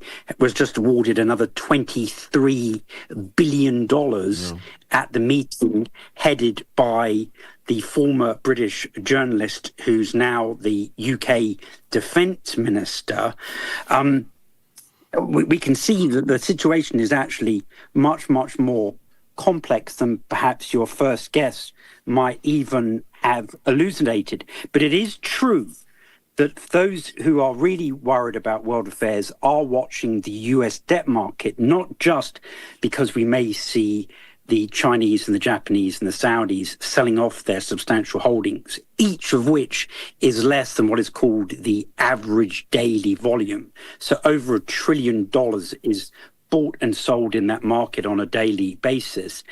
But we have to look at the duration and also the volatility and understand that whilst you have a knee-jerk reaction and a flight to safety or quality, what happens subsequent to those large market moves is a lot of the brokerages increase their margin requirements. So people have to deposit more security with them. And that also then changes and causes this massive gyration in the market as people have to transfer assets. And some of those are actually liquidated in order to backfill losses that have occurred as they've been stopped out. But it's undoubtedly true, and it wasn't hundreds of billions or hundreds of millions. It was more than that when President Trump said in the Oval Office, apparently on a hot mic, not realizing that he was being recorded, that his friend there, Charles Schwab of the famous American brokerage, had made $2.5 billion in one day.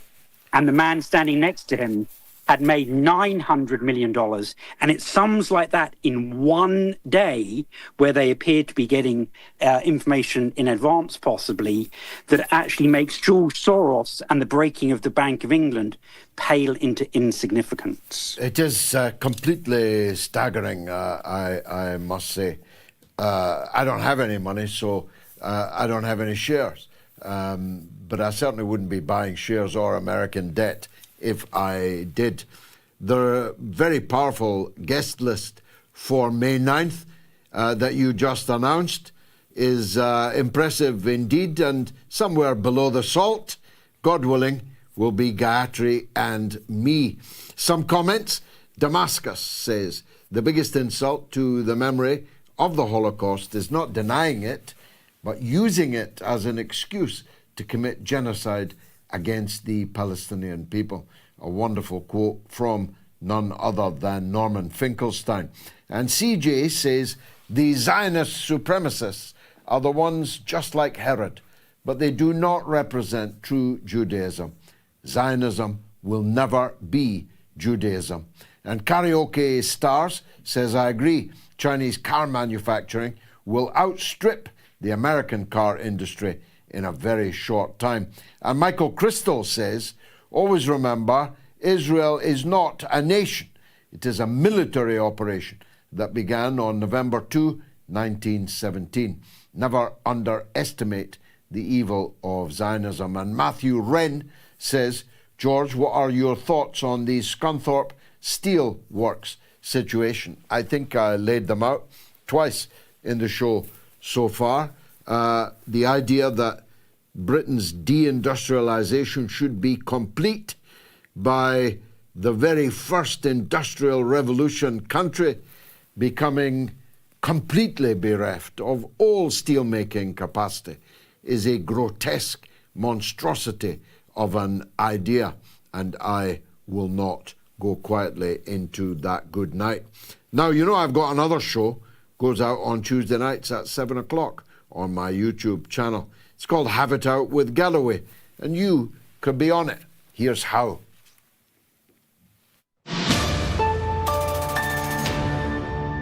Join me on Have It Out with Galloway. Be on the studio wall. Participate in the debate about the greatest issues of our time. This is the place where we tackle the world's biggest problems and offer some of the world's best answers. You can have your say. Write to me at our website at haveitoutwithgalloway.com and join me here in the studio audience.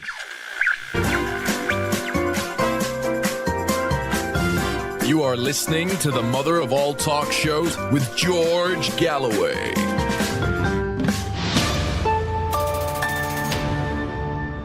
Go to Zaid in Watford on Iran. Zaid, what would you like to say? Good evening, George, and thank you very much for accepting my call. I just want to talk about the nuclear negotiations between Iran and the Americans. In my view, I don't think it's going to make any difference, and the Americans, under the power of the evangelical American Zionist lobby, are going to go ahead and attack Iran anyway, because they want all-out war.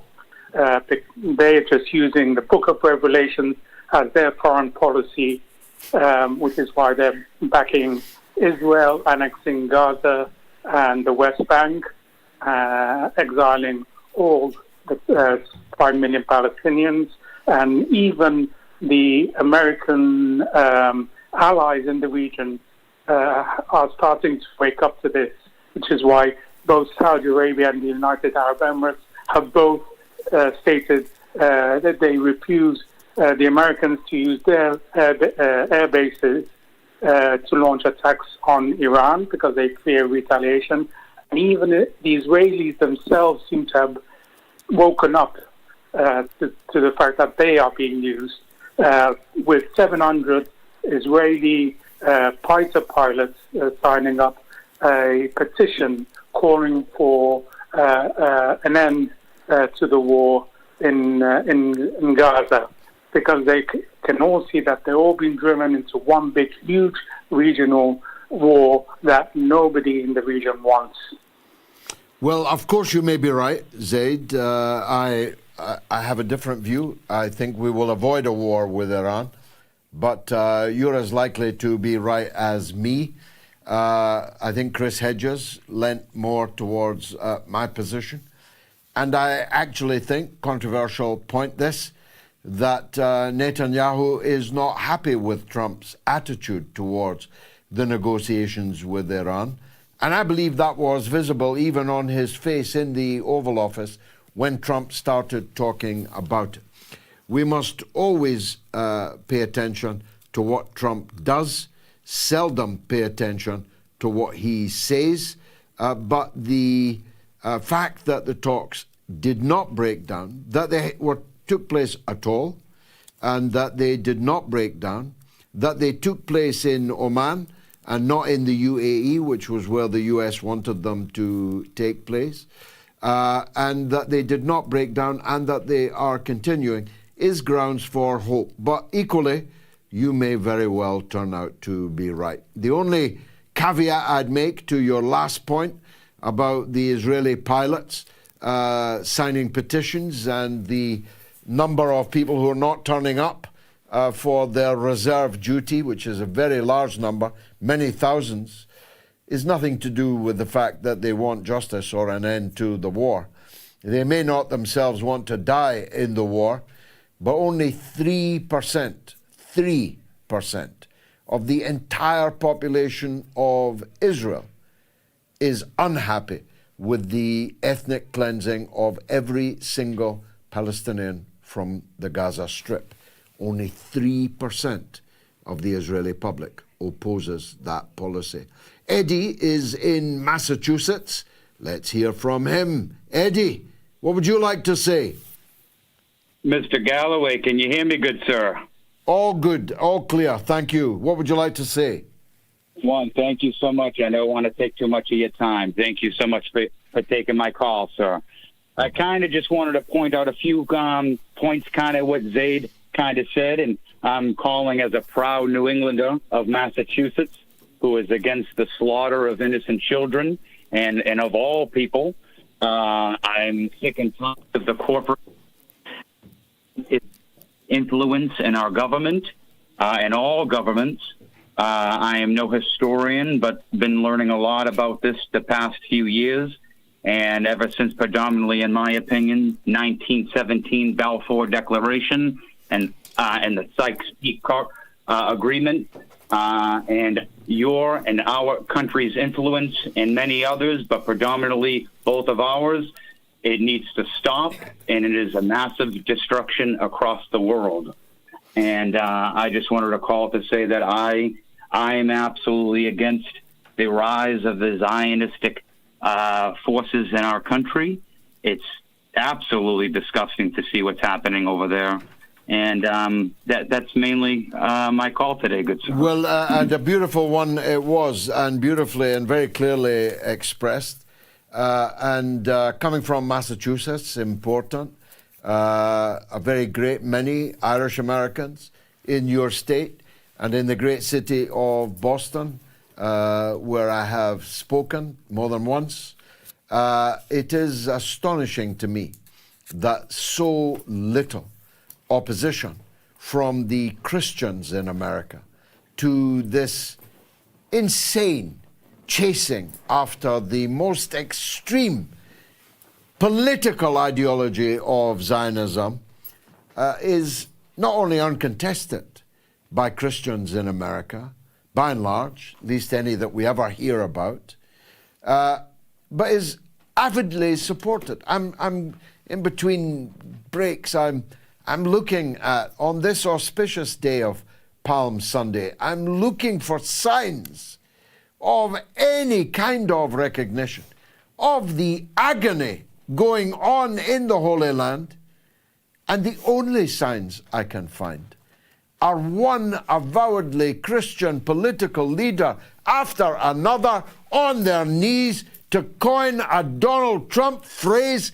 kissing the ass of Benjamin Netanyahu? Where are the bishops? Where are the cardinals in Boston, in Massachusetts, in Los Angeles, in New York? Can't they find it within themselves to find a word of pity and sympathy for their co-religionists under atrocity at the hands of something calling itself the Jewish state? Not a nomenclature we ourselves accept at all, but that's what they call themselves.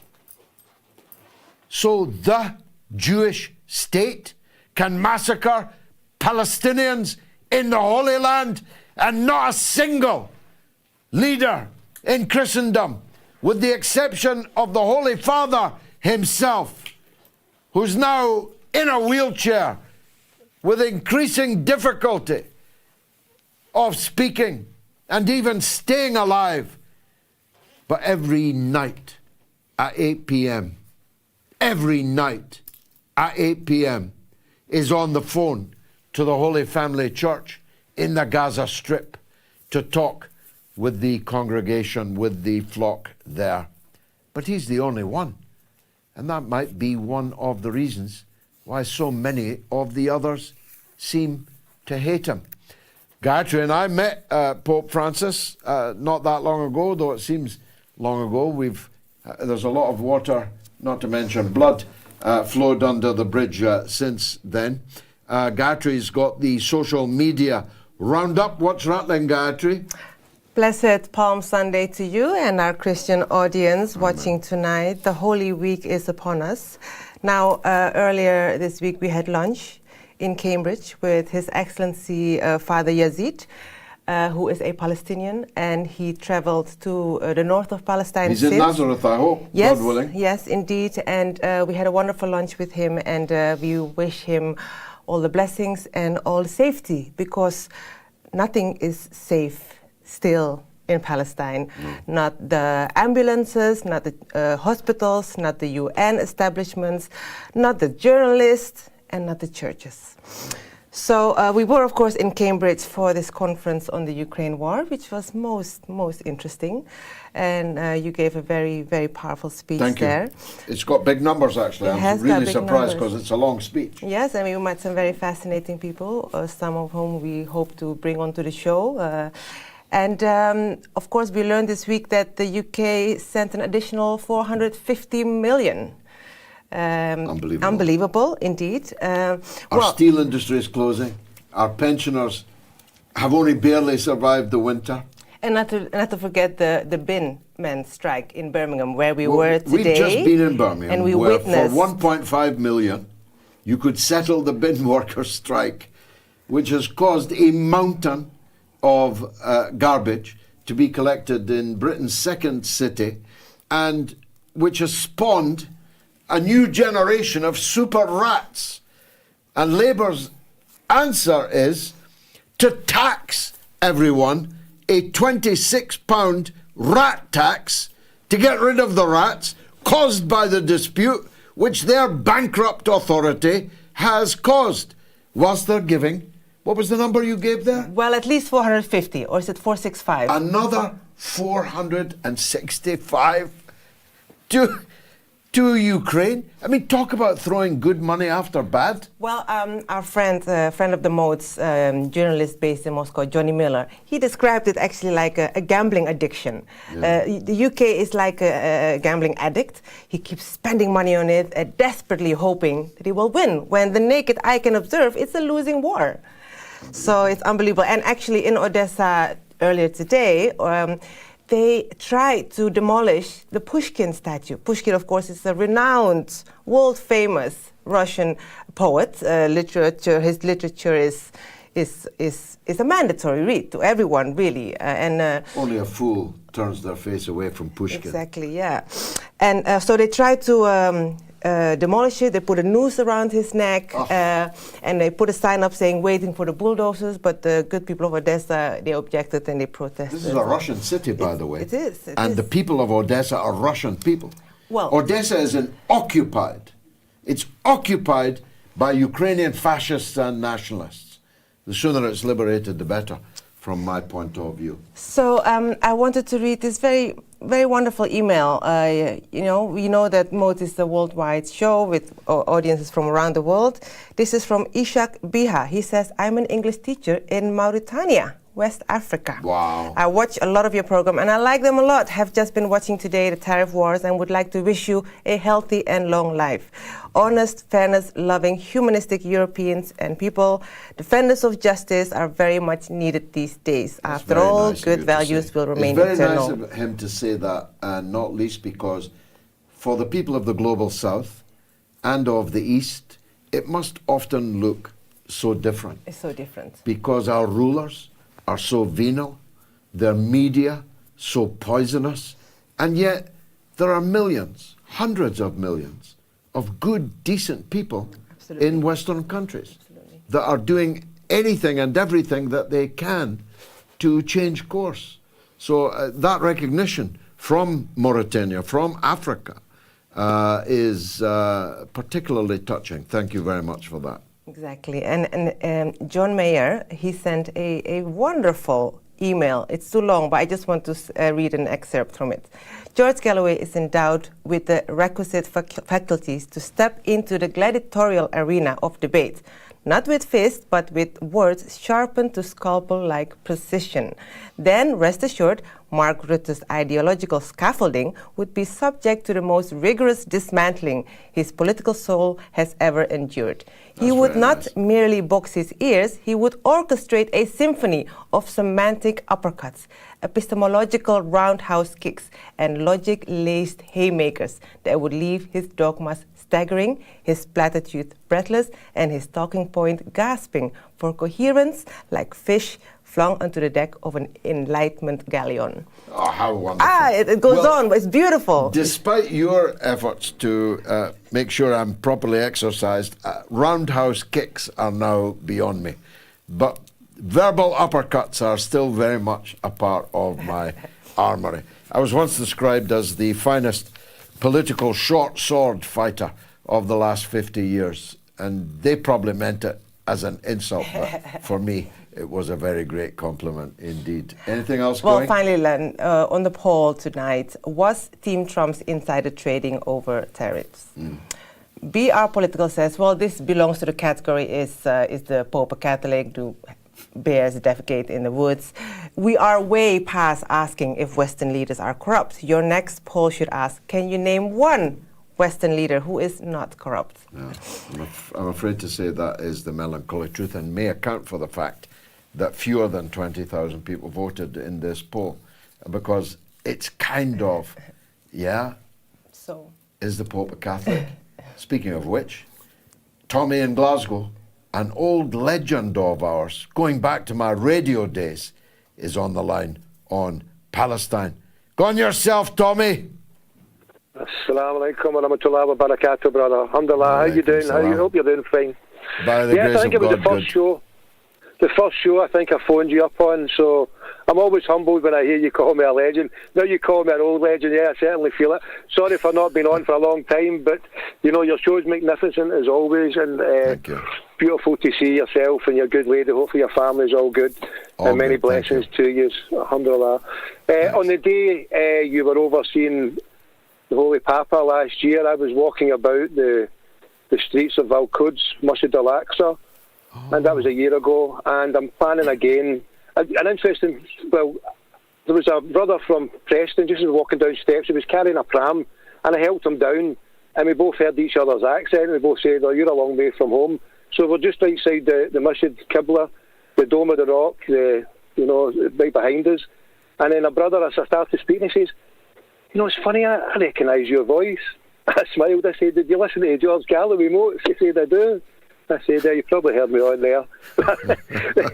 And so I'm planning going back. Is that? I'm planning going back again. The Nakba is the anniversary in 4 weeks' time on the Wednesday. And I'm planning going back in 4 weeks. And I left part of my heart there.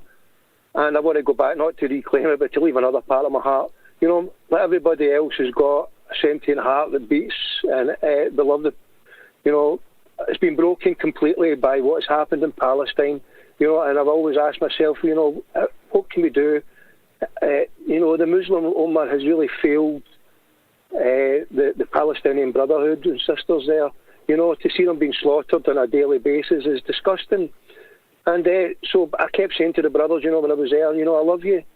And they kept saying, tell everybody to come. So if anybody is a Muslim out there, and Christians also, but particularly Muslims, don't be the flotsam and jetsam.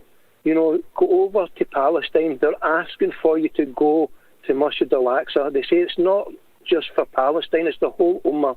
It was the first Qibla that Muslims faced before the miraculous night journey with the Prophet Muhammad, peace be upon him, led 144,000 prophets in prayer. That this place was so blessed. Every step you take in that place is blessed. And to not go there, you're depriving yourself.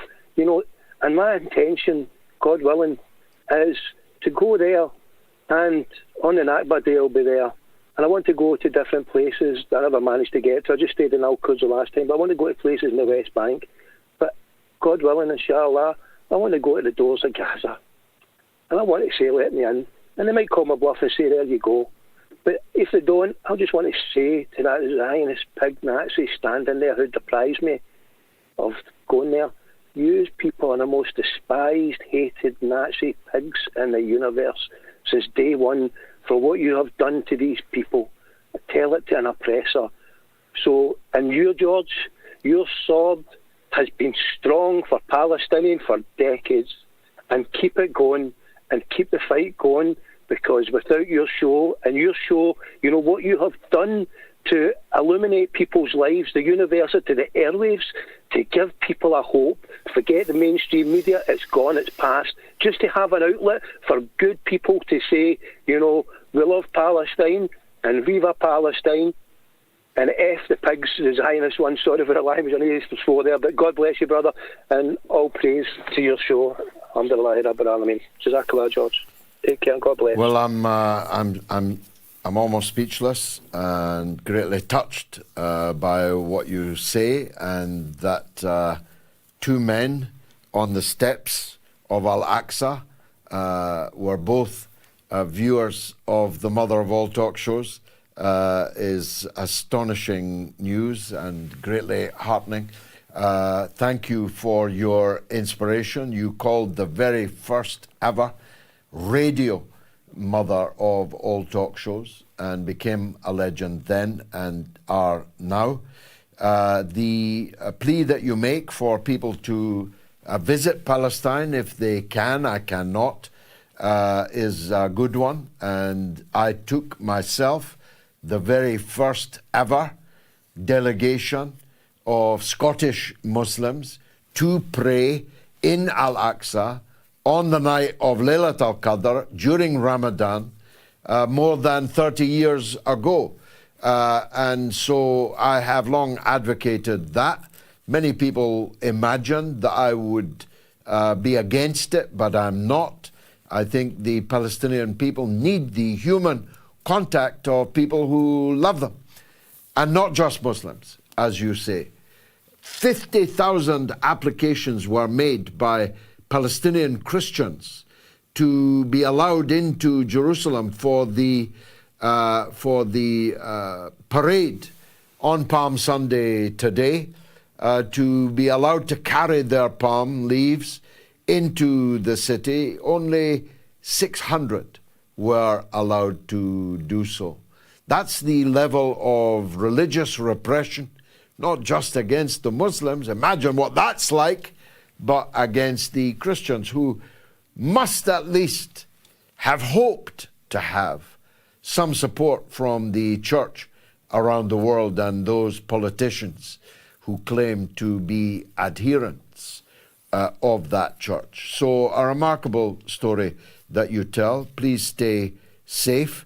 I hope your name is not really Tommy, because Israel will have been listening to the show tonight and will have heard of your intentions. Try and disguise your voice a wee bit when you get to the checkpoints, because I would hate for you to come to any harm. Although I know that your view would be, if we're going to come to any harm anywhere, better that it be there, and better that it be at the hands of these monsters. It's been marvelous for me. I hope it was for you. I think it was a terrific show. Apologies for the technical difficulties with Shaun Rein earlier, but I hope that even the telephone part of his interview was useful to you. God willing, we'll be back on Wednesday with the midweek edition of the Mother of All Talk Shows. Go to the website and leave your donation now. Thank you for watching.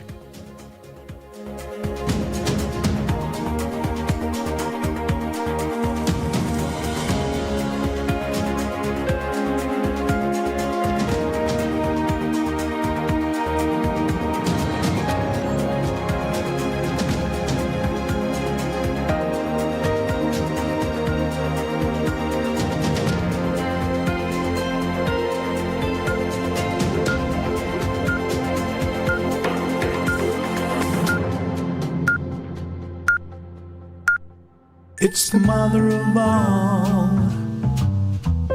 talk shows.